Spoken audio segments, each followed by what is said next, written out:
Good afternoon, class. We are looking at pre-calculus practice test number 2, module 2, chapters 3 and 4.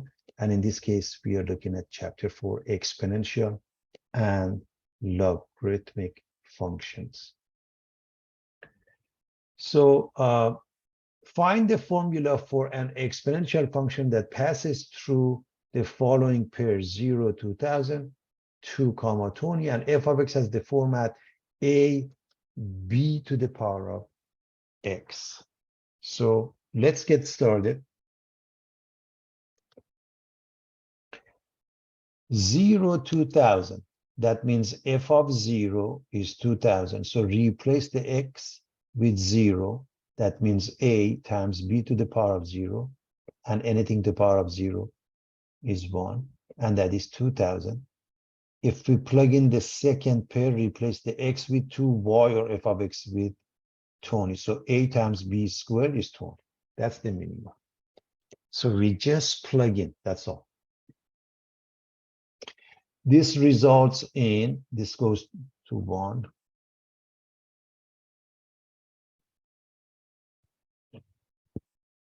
A being 2000.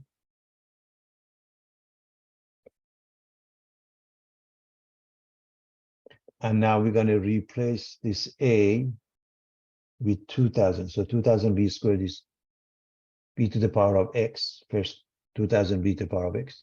And then now this f of 2. 2000 times b squared is 20. We can divide by 2000.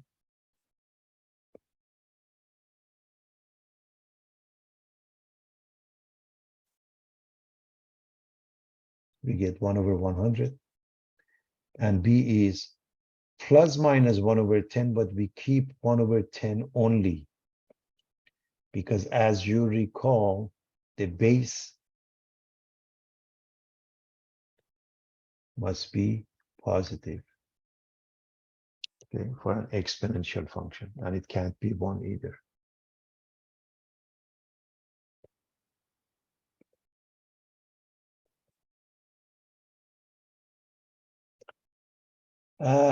List deposits $10,250 into an account that earns 4% compounded interest. How much will the account have at the end of 10 years if it's compounded monthly? As you recall, the compounding interest has the formula a of t equals p times 1 plus r over n to the power of nt. So the principal is $10,250. The r is 0.04. And the t is 10.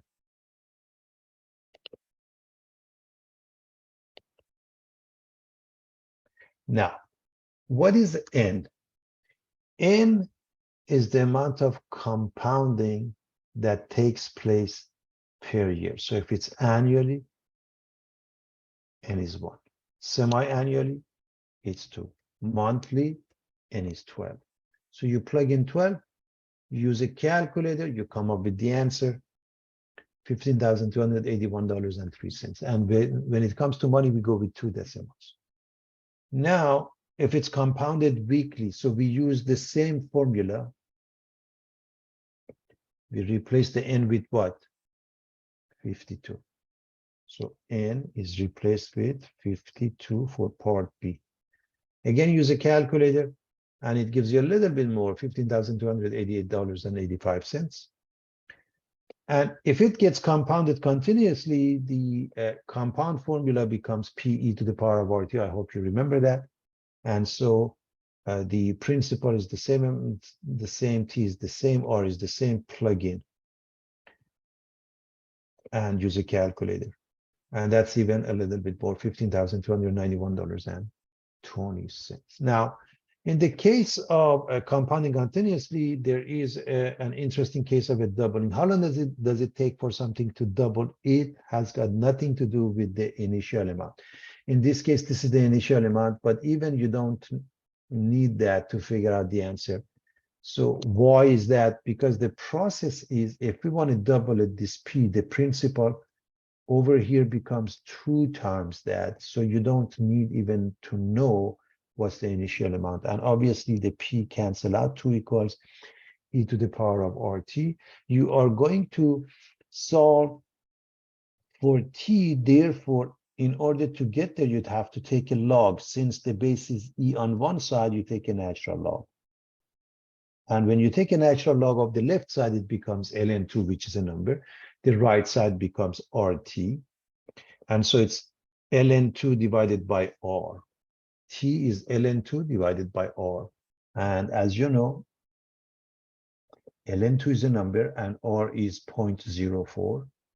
When you use a calculator, it gives you this number, 17.32868. By the way, you don't have to use that many decimals. You have to follow the instruction and use as many decimals as they want. So it's a little bit more than 17 years in that case, everybody.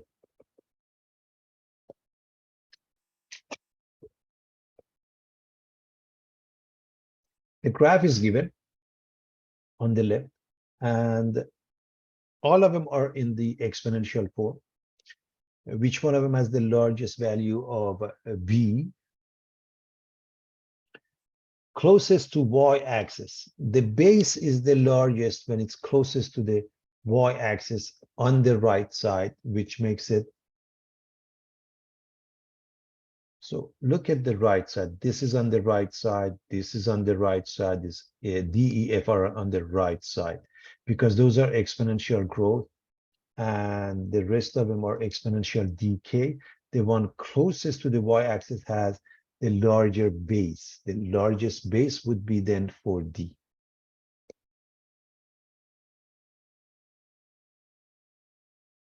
Now, which one has the smallest value for V? On the other side, if we go with this format, they are fractional format, and the smallest would be the one that is closest to the y-axis on the left side. As you can see, the green one is the closest one, so graph C.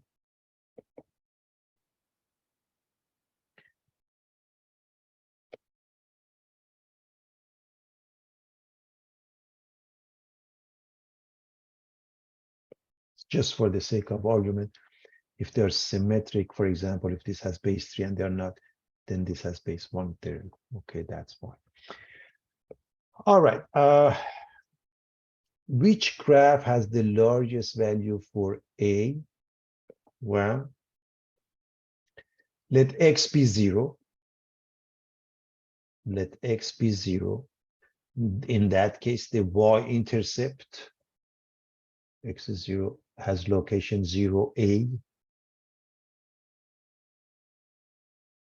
And which one has the largest one? So this is 1, this is 1, this is 1, this is 1. I hope you see that along the y-axis, this one has the largest y-intercept. This point, graph C. Okay. What about the smallest value? Again, look at that. This one, this one, this one, this one. So largest, smallest. Graph F has the smallest. So that's how you arrive at.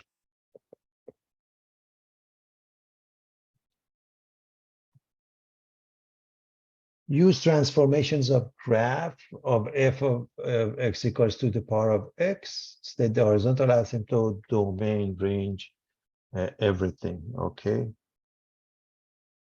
Let's go through the process.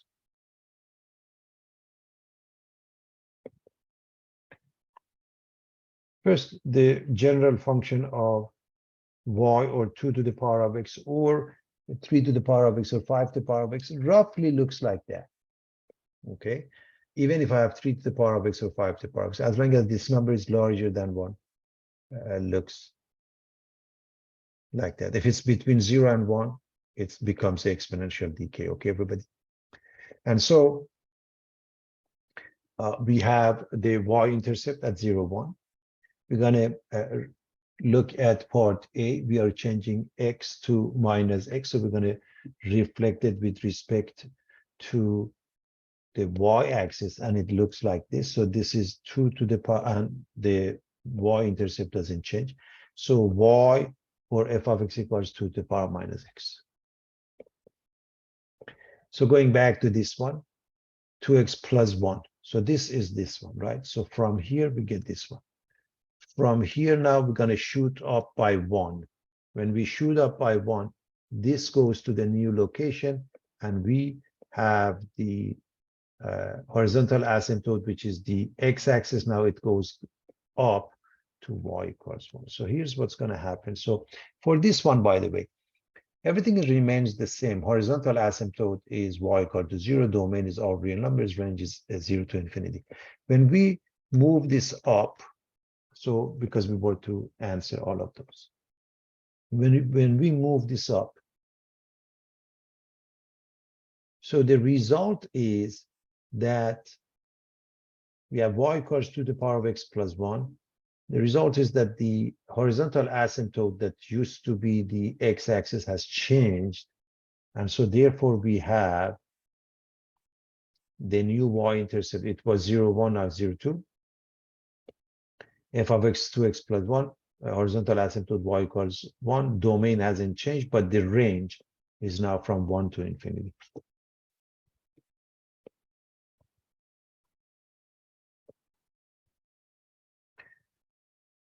All right, so we have this function f of x equals 4 to the power of x. We want to write a function that results from the given information. We want to shift f of x 3 units up. So we're going to take this 3 units up. So the same thing plus 3.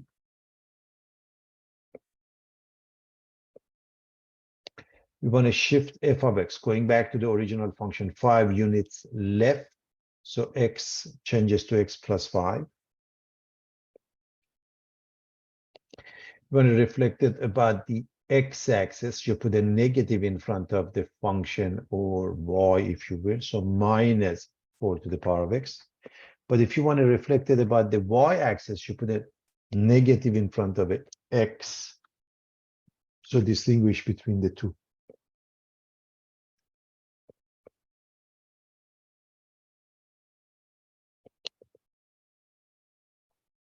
The graph is a transformation of y equals to the power of x. Write an equation for the graph shown. So let's get started. And first and foremost, we start with a y, or f of x equals to the power of x, that looks like this. So we want to see what has happened to that.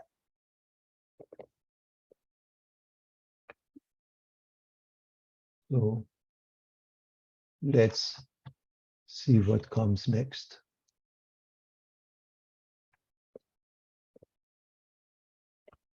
F of x is minus 2 to the power of x. That means if you put a negative in front, it reflects with respect to the x-axis, looking like that, because it looks like it, right? Then if we shift this up, looks like this is what we get. And look at how much do we shift it up? Look at this graph. There seems to be a horizontal asymptote here, or that has been shifted up by 3 units. Okay, so you have a horizontal asymptote here, which has equation y equals 3, and that's what we have here. So the horizontal asymptote helps us see what type of a transformation we have.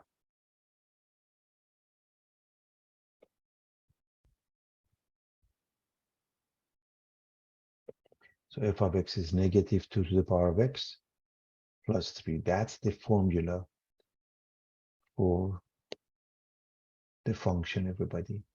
And the function in green here, or the original function that we had here. All right, let's remind you of all of these formulas. And before we do that, let's understand how this comes about. When y, or log x base b equals y, remember log is simply an exponent. Look at this arrow, that means b to the power of y is x. If you can follow the arrow and go from logarithmic format to exponential format and vice versa, you will never ever have any problem with this stuff. So here's the general form. Take a look. Let me use this. B to the power of 0 is 1, b to the power of 1 is b, b to the power of x is b x. And by the way, these two together refer to the fact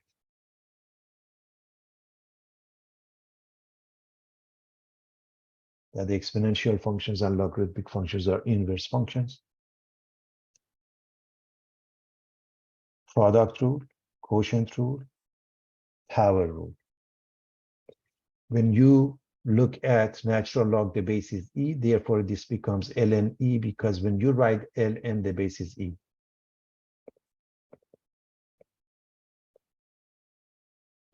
In the case of a log, when you don't write the base, you write log with no base, the base is 10. So that's why you gotta be able to understand this and so translate it into natural log and common log.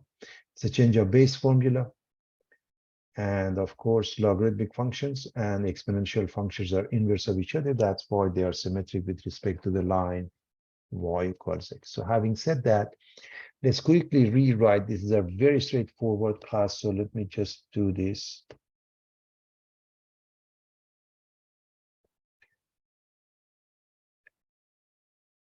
So 5 to the power of q is m.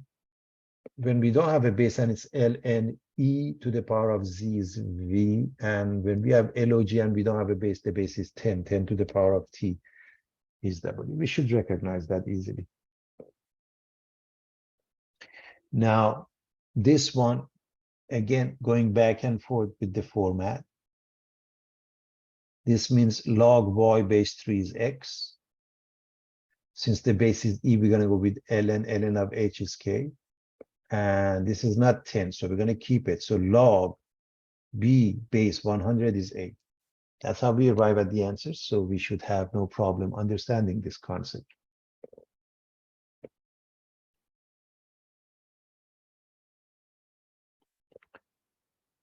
All right, want to state the domain, vertical asymptotes, the end behavior of the function, all of the above, where f of x is log of x minus 7. Let's start with log x, and we notice it has been shifted to the right by 7. That's the idea. So let's start with this function y equals log x, and this has coordinates 1, 0. Please understand this is coordinates 1, 0.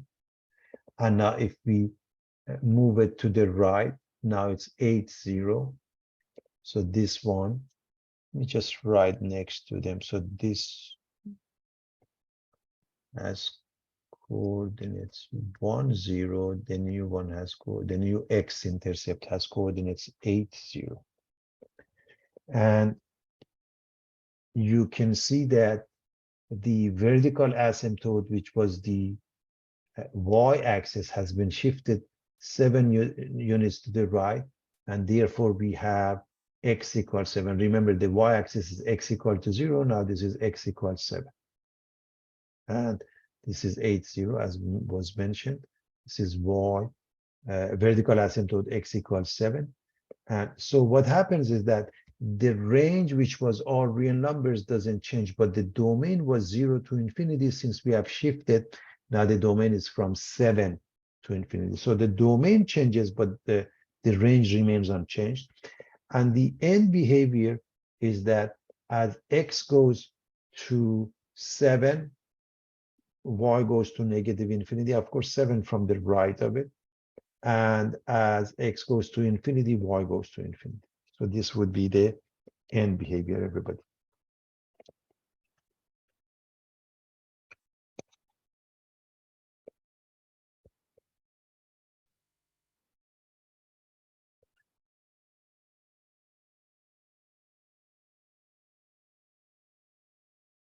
All right, we're going to do the same thing for this function, g of x equals ln of 2 minus x. So we're going to start with basically y equals ln x. And it's going to go to ln of minus x. That means x is changing to minus x. So reflection with respect to the y-axis. So y equals ln x. And this one, remember, has coordinates 1, 0 class. And now this one has coordinates negative 1, 0. So this is y equals ln x. And this is y equals ln of minus x. Maybe I write next to it.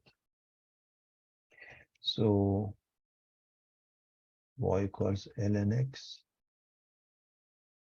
y equals ln of minus x. And so we can write minus of x minus 2. So this means shifts to the right by 2 units. So this is going to shift to the right by 2 units. And therefore, the x-intercept, which was located at -0, goes back to 1, 0. So we have the same x-intercept. It's extremely important for everybody to see what happened here. And so we have this graph, and now the vertical asymptote here, x equals 2. Basically, if you set this one equal to 0, the argument of log, that gives you the vertical asymptote. So this is located at 1, 0. Here's the vertical asymptote. So if you want, I can write this just to make sure we have this location 1, 0. So what happens is that the range in all cases remains the same, all real numbers, up and down. But the domain changes from -infinity all the way to this number, 2, and of course 2 is not included. So that's the change that takes place. As far as the end behavior, as x goes and gets closer to 2 and 2, it goes to -infinity. But when it goes to -infinity, then g of x blows up to positive infinity. Okay, so that would be the end behavior.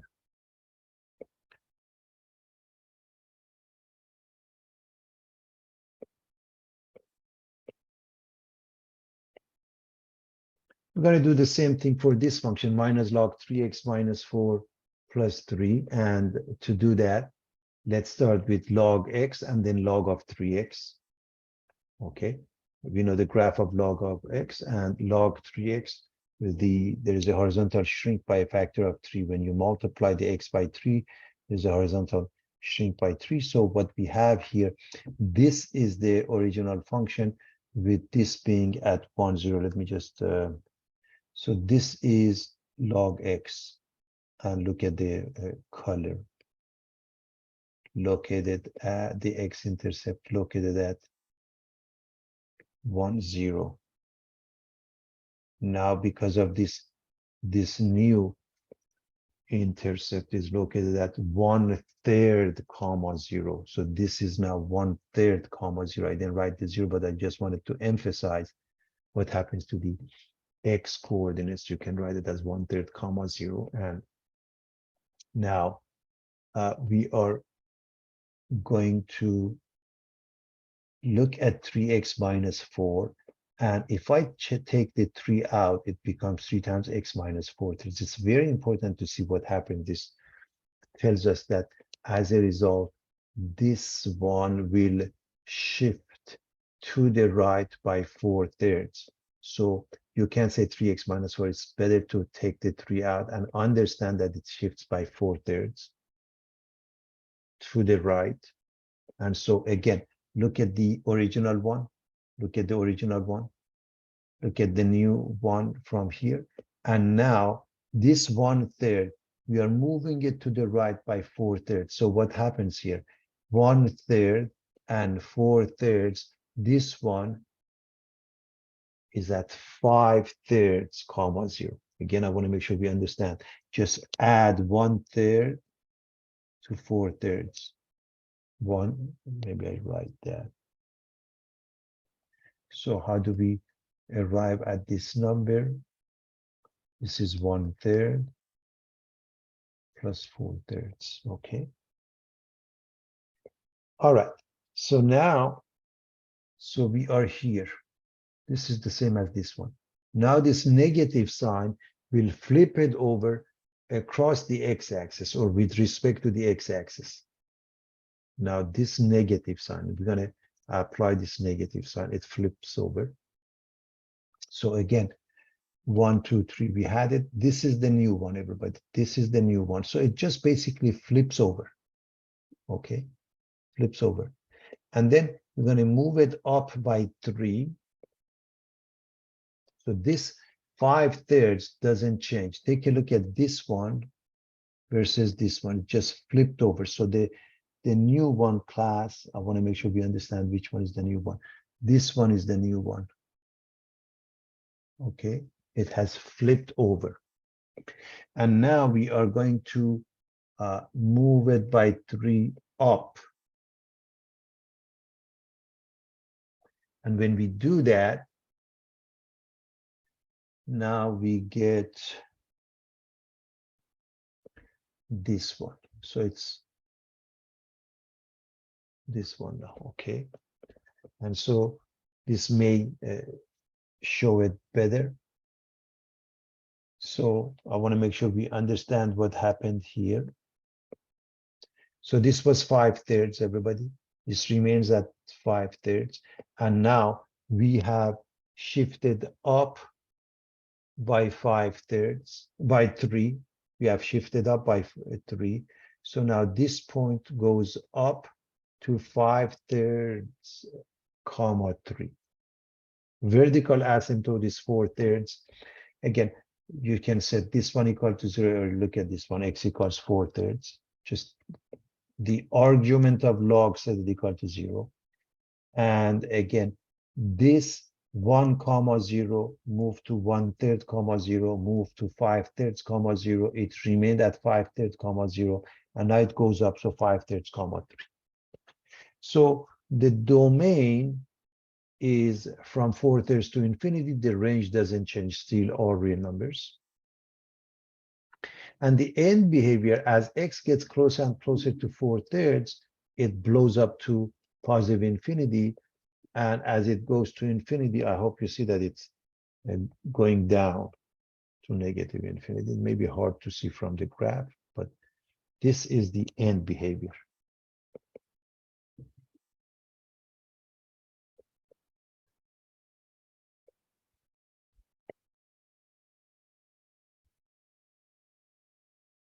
All right, we want to expand the logs and reminding everybody of all properties of logs that we have. It's very simple. It's using the product rule, log x plus log y plus log z. All of them have the same base, 7. This one uses the quotient rule, ln line minus ln of x.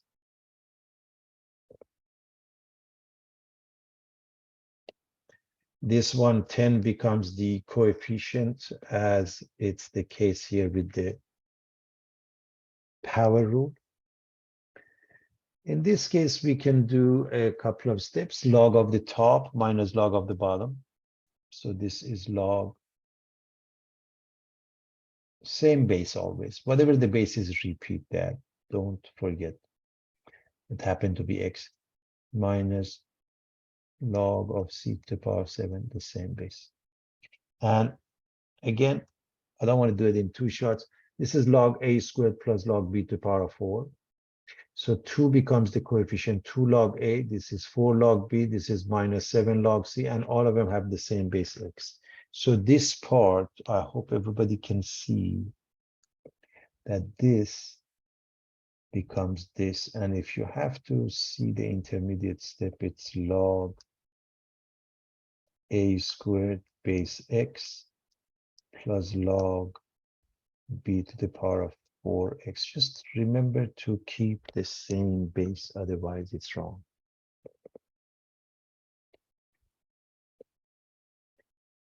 All right, we're going to continue with the same thought. So the very first thing we notice that for part A is the same as log of x cubed plus y to the power of 5 to the power 1/2. That's the first thing we should notice. Then I can cross the 1/2, put it in front, and say it's 1/2 log of x cubed plus log of y to the power of 5. And as you can see, this 3 becomes a coefficient here, this 5 becomes a coefficient, and with 1/2 becomes 3/2 and 5/2. So this, maybe I show it with the different colors. So this, no. This sits in front. this sits in front, and that's where you have. Now, part B is very straightforward. Ln of the top minus ln of the bottom, and there is nothing we can do to simplify it any further.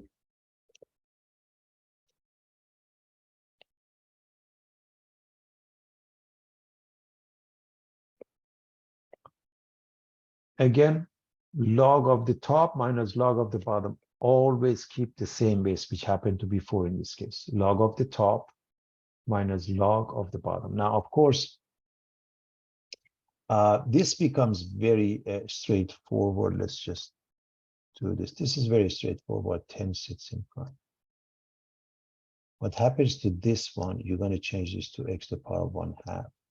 And you're going to change this to 10y to the power of 1/3. So I want to discuss this part, see what happens to it. This part becomes log of x to the power of 1/2 plus log of 10y to the power of 1/3. And of course, don't forget the same base, whatever is given, 4, right? And so now the first one is again very clear. You put the 1/2 in front. This one, you put the 10 in front. This one cuts into 2 pieces, everybody. Log 10 plus log y, and the 1/3 sits in front. So I want to just work on those. I want to work on this. Maybe I work on both. So it's 1/2 log x base 4 plus 1/3 log 10y base 4. And this part is log 10 plus log y, both of them base 4. And this is the final answer. This is completely decomposed. And you could actually do it in one shot. This one is 1/2 log x to the power of 4. This one is 1/3 log 10. This one is 1/3 log y. All of them are at top. All of them take a positive sign. This is at the bottom, 10 log z. And all of them take the same base name before.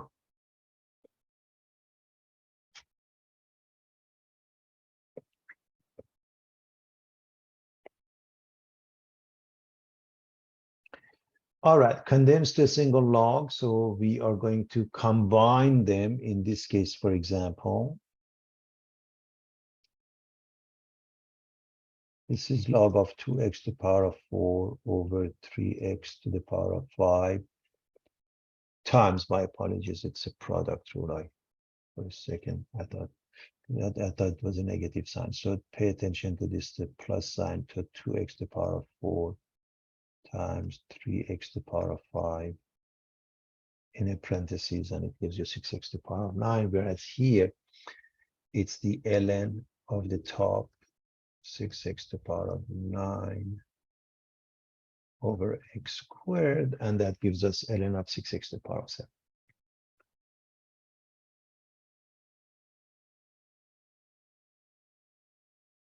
All right. In this case, I'm going to get rid of number 2, put it here. In this case, I'm going to get rid of number 3 and put it here, and that's the answer. Now, they may want you to multiply them, not for me, but in case in mom they ask you to do that, you will have to do that. So this means this is the power of 1/2. This means this is the power of z, 3. And this one, okay, means negative log of square root of y.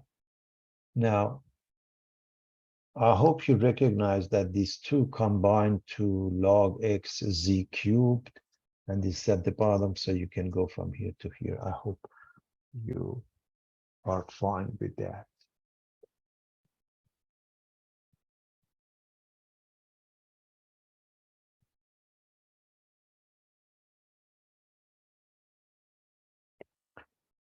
We want to solve exponential functions. If they have the same base, must have the same exponent. If they have the same exponent, they must have the same base. Since they are both the same base, then the exponent minus 4x minus 3 must be equal to minus x. And as you can see, if I move this one to this side, I have 3x divided by 3x becomes negative 1. For part B, we are going to change 64 to 4 cubed. And the left side is the same as 4 to the power of 3 plus 3x. And so 3 plus 3x must be the same as 2. And subtract 3 and divide by 3.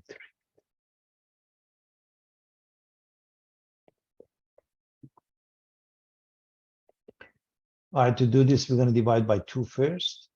And since we're solving for x, we are going to take a log. And since the base is e on the left side, we're going to take the natural log of both sides. And the left side becomes 3x. Now, if you divide by 3 or 1/3, multiplied by 1/3, maybe it's easier to multiply it by 1/3. There you have it. This is the exact answer, everybody. And you can use a calculator with a bunch of decimals. All right, e to the power of 2x minus e to the power of x minus 6 equal to 0.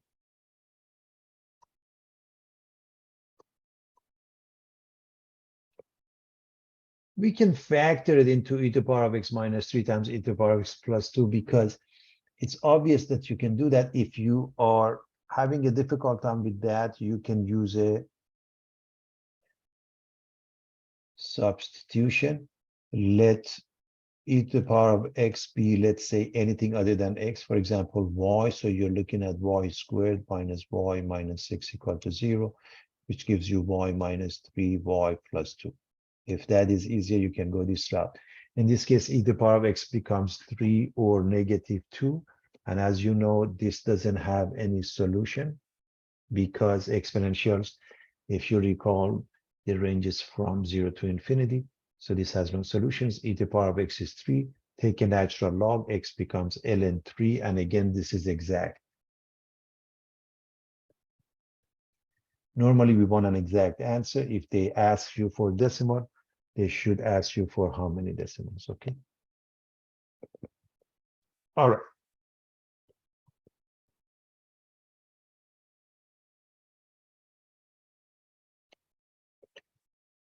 To solve this, we go with the definition. So let me actually, so go with the definition. 3 to the power of 2 is 9k.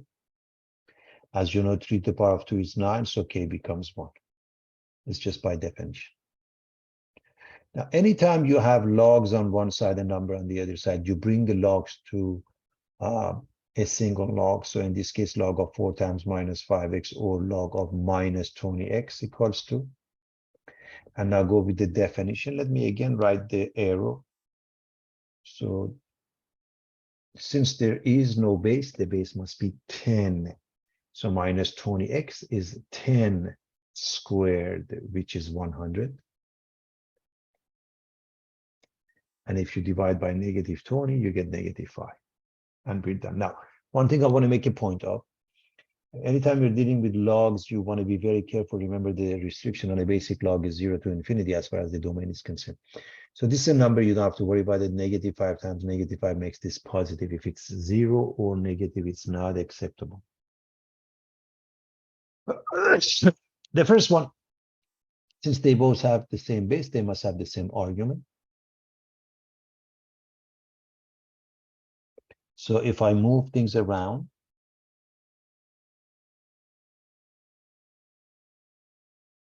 plus 5n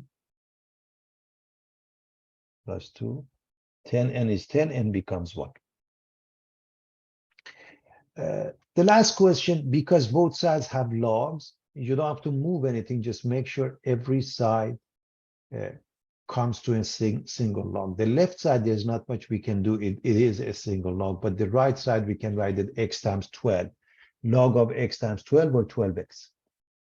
Therefore, because they have the same base, namely 10, they must have the same argument x plus 12 equals 12x.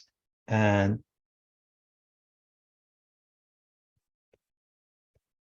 I subtract x, divide by 11, and you have the answer. And you have to check because it's a log. 12 over 11 makes this one positive, makes this one positive. We are in good shape. We have nothing to worry about.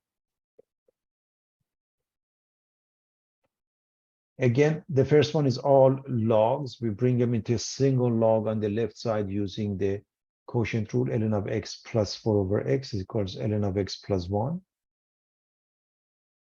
They have the same base, namely e, so they must have the same argument. And cross product will do the job. This remains. When you multiply these two, you get x times x, x squared plus x. Now we are going to drop the x.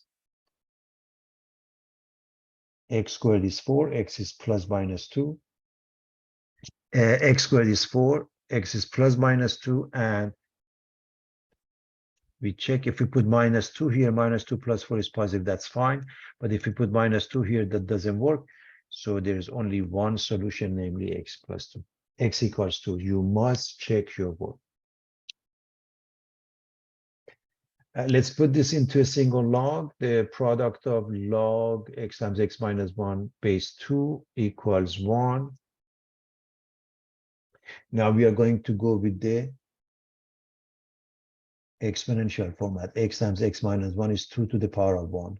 This is the part many students make a mistake. So 2 to the power of 1 by the exponential rule. This makes it x squared minus x. Move this one, which is 2, makes it minus 2. Factoring will give you x minus 2 times x plus 1. This gives you positive 2. This gives you negative 1. And when you put positive 2, this is positive, this is positive. When you put negative 1, this is negative. You don't have to even check that one. This one is out. So when it comes to the solution, as far as logs are concerned, you got to be very careful, and you should always check. You should always check. I can't emphasize this enough.